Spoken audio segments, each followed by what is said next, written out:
सिद्ध बाबा मंदिर में सेवा करता हूँ ठाकुर जी की मैं।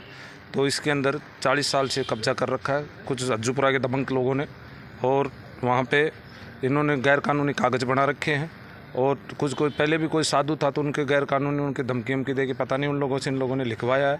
अब ये चारों सर्वाकार खड़े हुए हैं और पूरा क्षेत्रवासी इस ज़मीन को चाहता है कि ठाकुर जी की ज़मीन ठाकुर जी को मिल जाए, और राजी राजी चाहते हैं हम तो प्रेम से मिल जाए तो बहुत ही बढ़िया बात। दबंग पक्ष किस तरह का इल्जाम लगा रहा है? क्या दबंग पक्ष लगा रहा है मेरे ऊपर नाजायज मतलब ब्लेम लगाया जा रहा है। बाबा जी लड़की सप्लाई करता है मंदिर के अंदर, और या बाबा जी तू मंदिर छोड़ के चला जा, तेरे को जान से मार दिया जाएगा।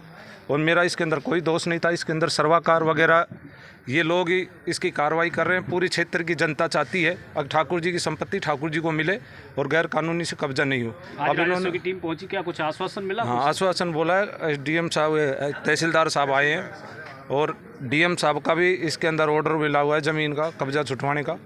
और तहसीलदार अब कुछ कह के गए हमारे सर्वाकारों को, समिति वालों को। अब ये देखो कल क्या कार्रवाई करते हैं। उत्तर प्रदेश में संतों की सरकार चल रही है, ऐसे में एक संत का उत्पीड़न सामने आ रहा है। क्या आप किस तरीके की अपनी मांग चाहते हैं? मेरी तो यही मांग है कि मैं निर्दोष हूँ, मेरे पर ये लोग ब्लेम लगा रहे हैं और मेरे को मारने की धमकी दे रहे हैं।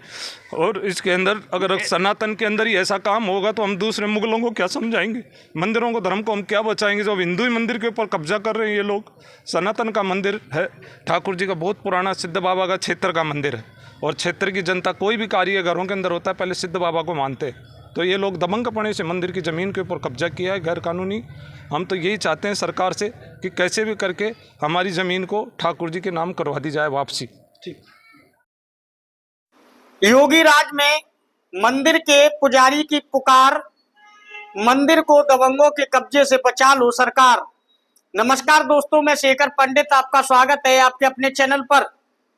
आगरा के तहसील फतेहाबाद के इरादत नगर के चौकी कुर्रा चित्तरपुर में स्थित कई वर्षों पुराना सिद्ध बाबा मंदिर, जिसकी कई बीघा जमीन पर दबंगों ने कब्जा कर लिया है, वह दबंग मंदिर के पुजारी को धमकी भी दे रहे हैं, जिससे मंदिर के पुजारी कौशल किशोर दास सदमे में आ गए हैं और वह अपनी जान बचाने की गुहार सरकार से लगा रहे हैं।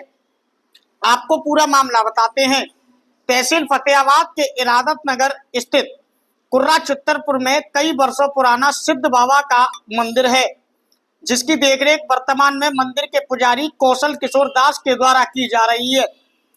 मंदिर के पुजारी कौशल किशोर दास ने बताया कि मंदिर के परिक्षेत्र में करोड़ों रुपए की मूल्य की सिद्ध बाबा की जमीन है, जिसे गांव हज्जूपुरा का दबंग अवैध तरीके से कब्जा न चाह रहा है। इस दबंग के आगे स्थानीय पुलिस और राजस्व महकमे के जिम्मेदार मूक दर्शक बने हुए हैं। दबंग की दबंगई इतनी है कि वह मंदिर की जमीन पर तो अवैध कब्जा करना चाहता ही है, साथ ही साथ मंदिर के पुजारी को जान से मारने की धमकी भी देता है, जिससे मंदिर के पुजारी को अपनी जान गंवाने का भी भय सता रहा है। मंदिर के पुजारी कौशल किशोर दास ने मंडलायुक्त आगरा के साथ साथ जिलाधिकारी आगरा को भी शिकायती पत्र देकर तत्काल कार्रवाई की मांग की है।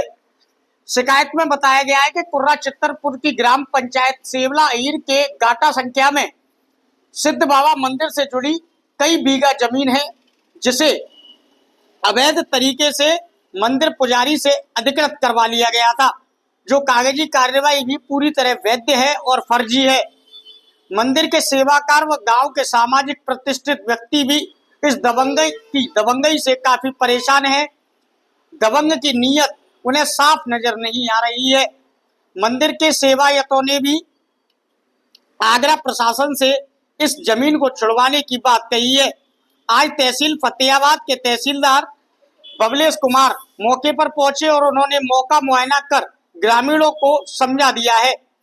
तहसीलदार बबलेश कुमार के अनुसार दोनों पक्षों को एसडीएम फतेहाबाद के समक्ष पेश होने के लिए कहा गया है। जिस भी पक्ष के दस्तावेज संतुष्ट पूर्ण होंगे, एसडीएम उस पक्ष के प्रति उस जमीन को देने के लिए कार्यवाही करने के लिए बाध्य रहेंगी। ग्रामीणों में चर्चा बढ़ी। देखिए, यहाँ जो ठाकुर दास जी का मंदिर है कुर्रा चित्तरपुर में, उसकी एक ज़मीन सेवला ईर गाँव में पड़ती है। वहाँ पर जोतदार थे कोई भवानी सिंह जी, उन्होंने कुछ लिख दिया होगा किसी व्यक्ति के नाम पर कि मरम्मत के लिए 10,000 रुपये दे दो और इतने सालों तक जोतते रहो। वही ज़मीन के अब जो इस समय वर्तमान में जो सरबराहकार हैं वो चाहते हैं कि वो ज़मीन वापस मिल ली जाए। जो पैसे दिए गए तो उसकी भरपाई हो चुकी है, अब ज़मीन वापस कर दी जाए। पर जो जोतदार है ना, वो उनका कहना है कि हमें 99 साल के लिए लिखी गई, पर वो जो कागज़ उन्होंने लिखा पढ़ी के दिखाए हैं वो किसी रजिस्ट्रार ऑफिस में रजिस्टर्ड नहीं है। वो सामान किसी वकालत द्वारा लिखे आपसी समझौता की लिखावट है इन दोनों लोगों को। और चूँकि खतौनी जो है वो सरबराहकार ठाकुरदास जी महाराज के पास है, तो दोनों पक्षों को समझा दिया गया है कि 134 का बेदखली का मुकदमा आप दायर करें एसडीएम कोर्ट में। तो एसडीएम महोदय द्वारा जो निर्णय आएगा बेदखली होगी या नहीं होगी, जो जिसके पक्ष में कागजात बोलेंगे उसके बाद में निर्णय में अगर बेदखली होती है तो जो अवैध कागजदार है उसको हम हटवा देंगे और फिर फैसला जो न्यायालय का रहेगा वो ज़्यादा उचित रहेगा। यहाँ सामान्य व्यक्ति आपस में मतलब ज़्यादातर ये लोग चाहते हैं कि ये फैसला जनहित में मतलब जो होता है मंदिर के पक्ष में आए, पर वो पक्ष विपक्ष तो न्यायालय फैसला करे ज़्यादा अच्छा रहेगा।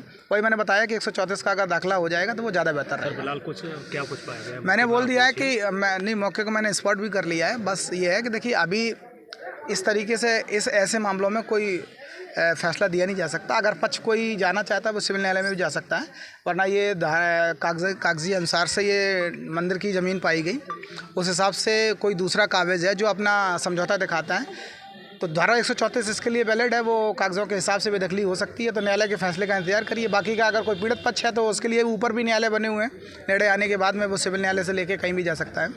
भाई समझा दिया है, दोनों लोग पक्ष सहमत हैं कि 134 कार्रवाई के लिए आपने अपने सच दिखा के उसको बढ़ाएंगे। धन्यवाद।